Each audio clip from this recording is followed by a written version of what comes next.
El otoño pasado, sentado en una casa de té en Beijing, fui testigo de una ejecución mental silenciosa. A mi lado un joven emprendedor frenético y armado con una laptop llena de datos de mercado en tiempo real, parecía estar ganando una negociación de alto nivel. Hablaba el lenguaje del siglo XXI, rápido, lógico, transparente. Frente a él, un hombre mayor ni siquiera había tocado su té.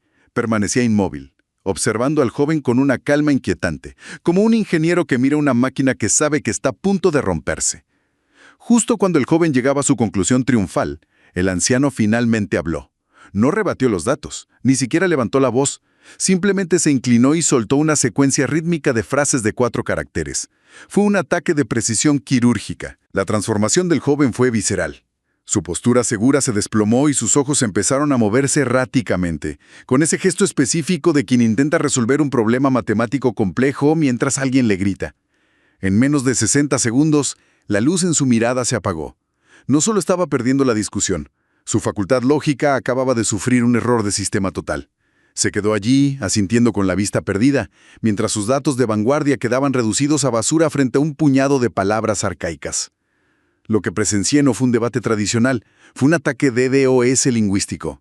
Una maniobra calculada para saturar la capacidad de procesamiento del cerebro humano, disparando paquetes de significado tan densos que fuerzan un pantallazo azul cognitivo. Solemos pensar en el lenguaje como un puente para la conexión, pero en las manos correctas se convierte en un arma diseñada para evadir la lógica y activar un apagado manual forzoso. Lo aterrador es que funciona porque explota una vulnerabilidad fundamental en la forma en que nuestro cerebro descomprime la información. ¿Cómo es posible que 4 sílabas tengan el peso suficiente para derribar todo un marco de pensamiento moderno? La respuesta a esa interrogante exige un análisis riguroso de la arquitectura de sistemas.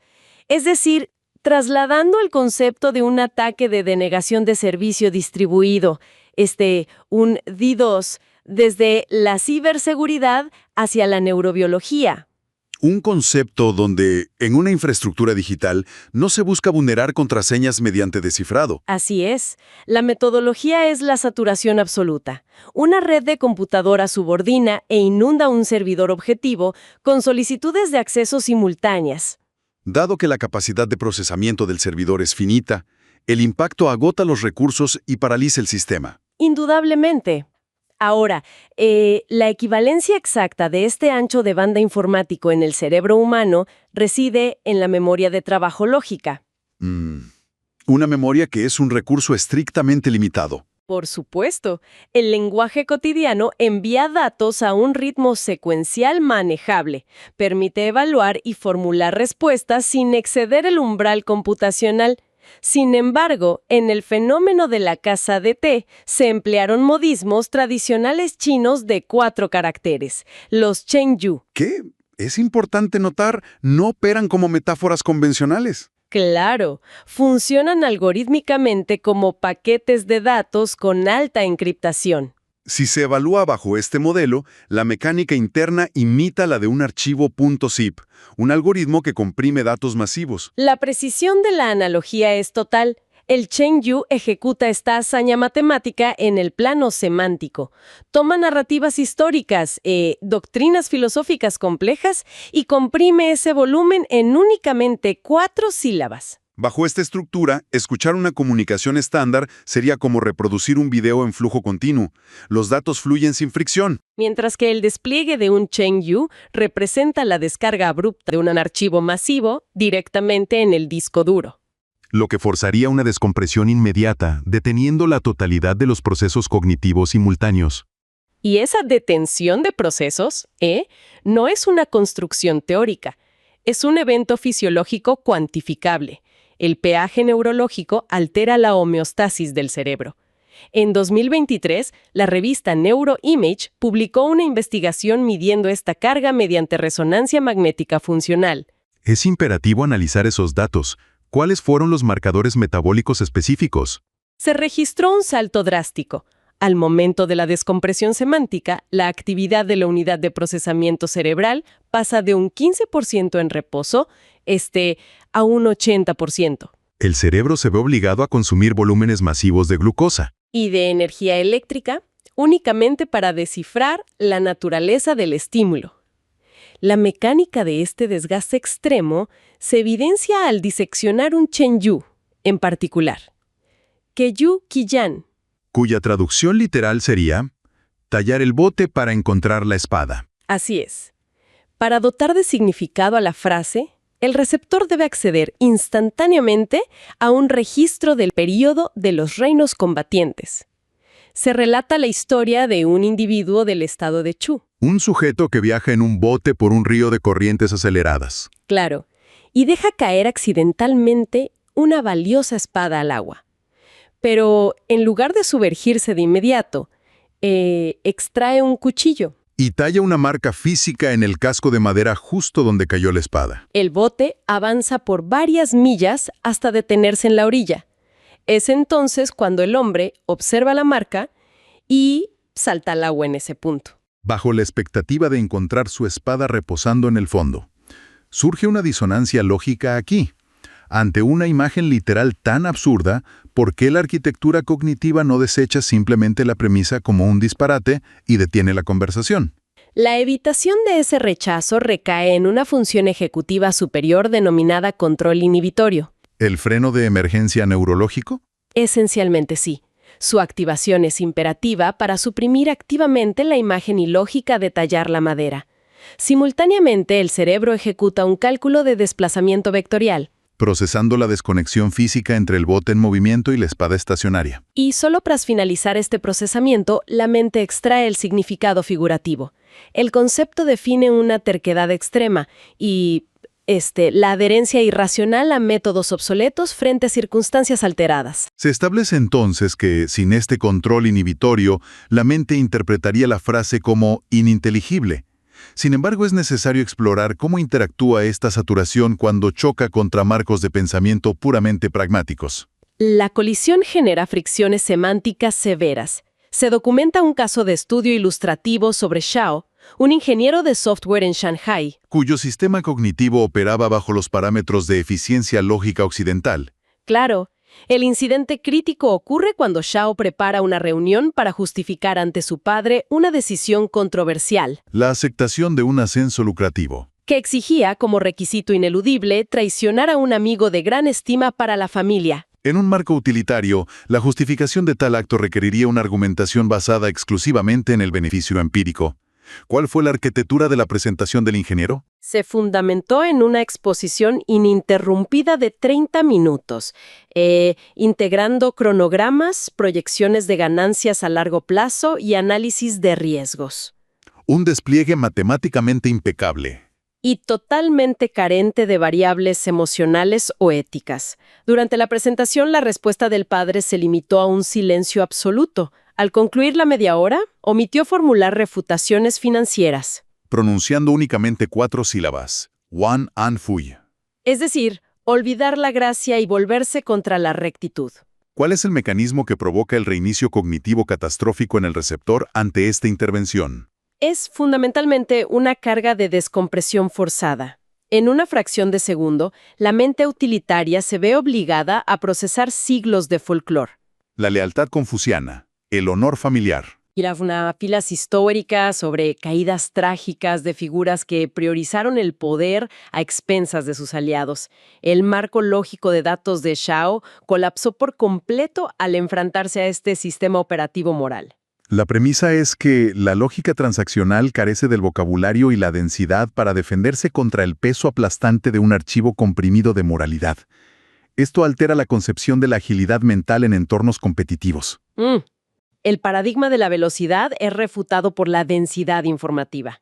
Se evidencia al analizar el entorno de torneos de debate universitario. Se documenta el caso del estudiante Chen, quien se enfrenta a un oponente que utiliza una táctica moderna de agresión. La emisión de jerga técnica rápida, ruido estadístico y un volumen abrumador de palabras por minuto para sofocar el argumento. Ante esto, ¿cómo articula Chen el contraataque? Mediante un DDS cognitivo. Introduce el modismo Jingti Chiwa. Este concepto requiere que el oponente visualice a una rana en el fondo de un pozo. Que, al mirar la apertura superior, asume que ese pequeño círculo de cielo es la totalidad del universo, Descomprimirlo implica recibir una acusación de ignorancia severa. Y sin permitir pausa, Chen despliega un segundo modismo, Yelang Sida.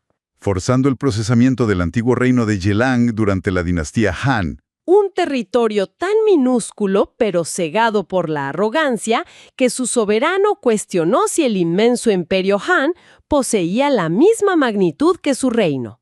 El fallo estructural en el oponente debe definirse clínicamente bajo el concepto de interferencia de doble tarea. Así es. El procesador entra en falla trítica al intentar mantener el flujo rápido de su argumento estadístico mientras procesa simultáneamente el contexto histórico de los insultos. La analogía adecuada establece que la agilidad mental en este contexto equivale a llevar un disco duro de estado sólido de alta densidad a una conversación, mientras el oponente transmite datos de baja resolución. Y esta manipulación trasciende la disrupción ofensiva. Funciona como un mecanismo de alineación total en las más altas esferas corporativas y geopolíticas. Se registra el escenario de una negociación estancada en Beijing. Un ambiente tóxico, dominado por la aversión al riesgo y un exceso de jerga legal. El trato estaba por colapsar. Hasta que el negociador principal pronuncia Po Fu Chen So. Romper las teteras y hundir los barcos. La descompresión exige acceder a la historia militar del comandante Shang Yu en la batalla de Yulu. Tras cruzar el río para enfrentar a un enemigo superior, ordena la destrucción de los barcos y las ollas. Dejando raciones para 3 días, sin posibilidad de retirada, victoria o aniquilación absoluta. Este uso pasa por alto a los analistas de riesgos porque establece un compromiso ineludible. Sin embargo, la efectividad depende de la exclusividad. Quien carece de la crianza cultural y la base de datos histórica queda excluido del diálogo, escuchando únicamente una mención absurda sobre utensilios de cocina. Esa exclusividad es el núcleo de este jardín amurallado intelectual.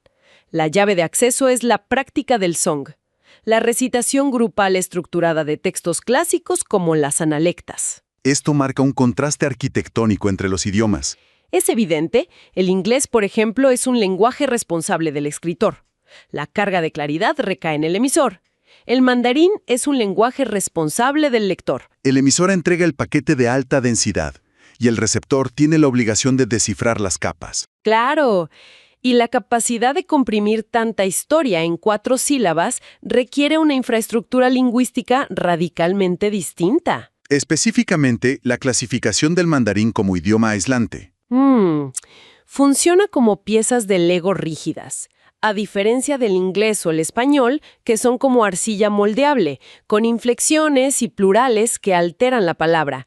En el mandarín, la rigidez permite la frontalización del tema. Colocar el elemento primario al inicio absoluto. Además de los caracteres pictofonéticos, el carácter bo para hola posee un radical de agua a la izquierda para el significado y un radical fonético a la derecha. Y a nivel sonoro, esta densidad se multiplica mediante la fonología tonal, que altera los significados de raíz. Como la sílaba lao.